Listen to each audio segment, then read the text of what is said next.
Focus यहाँ रखना everywhere.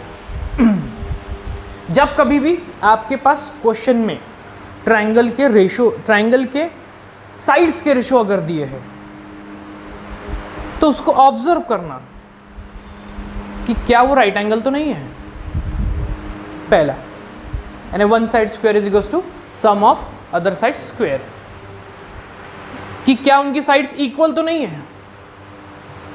Equal में तो रेशियो सम रहेगा ना, जैसे 1:1:1 ही रहेगा, मतलब समझ जाना कि ये तो ट्रायंगल इक्विलेटरल ट्रायंगल है अगर रेशियो इक्वल दे दिया है तो, है ना। या तो राइट एंगल का अगर आप देख रहे होंगे, अगर मान लीजिए रेशियो देखिए कैसा दिया है, 1:√3 क्या दे दिया है 2, यानी कि अगर मैं a की वैल्यू 1, b की वैल्यू √3 और c की वैल्यू 2 मान लेता हूँ, वैसे वो in terms of ratio k मानना पड़ता है, पर k की वैल्यू 1 समझ के चल लेना, ठीक है।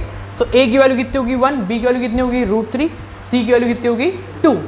अब अगर आप यहाँ पर ऑब्जर्व करेंगे ये 2 है ना, c square is equal to a square plus b square, यहाँ कंडीशन मैच हो रही है, आप देख के बता सकते हो उसको। देखिए 2 का स्क्वायर है ना इज इक्वल टू √3 का स्क्वायर और प्लस 1 का स्क्वायर, क्लियर है। ये 4, 3 + 1 4, समझ में आया।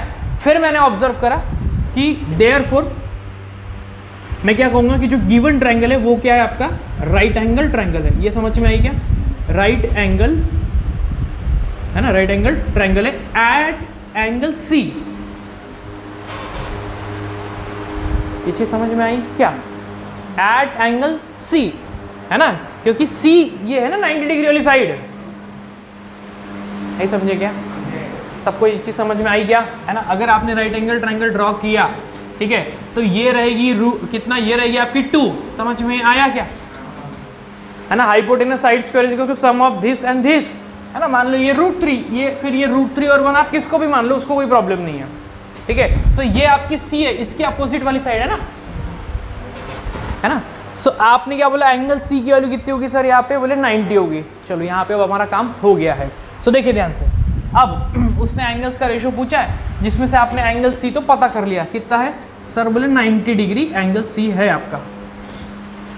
अब अगर एंगल C की वैल्यू 90 डिग्री है यानी कि π/2 है, फिर मैंने क्या किया, आपने देखा क्वेश्चन में एक चीज और दी थी आपके पास, कुछ तो भी दिया था ना, if the sides are in the ratio। चलिए, so a/sin A है ना is equals to c/sin C,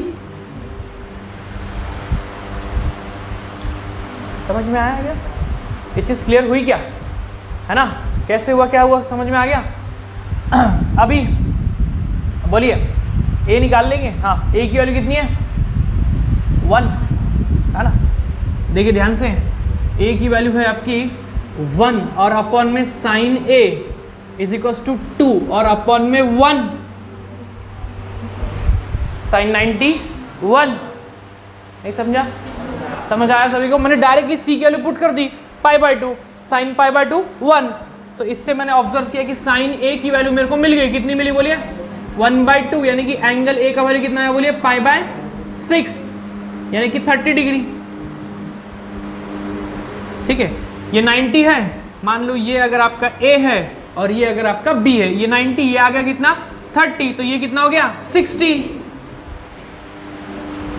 angles of triangle, है ना। सो मैंने ये देख के बोल दिया कि एंगल B का वैल्यू कितना आ गया बोलिए 60 डिग्री, यानी कि ठीक है।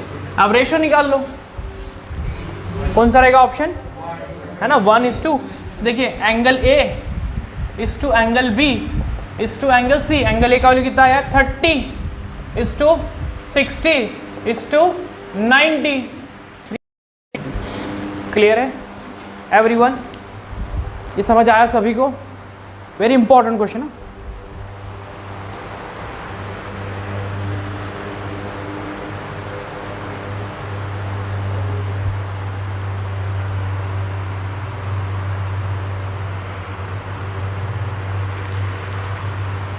चलूं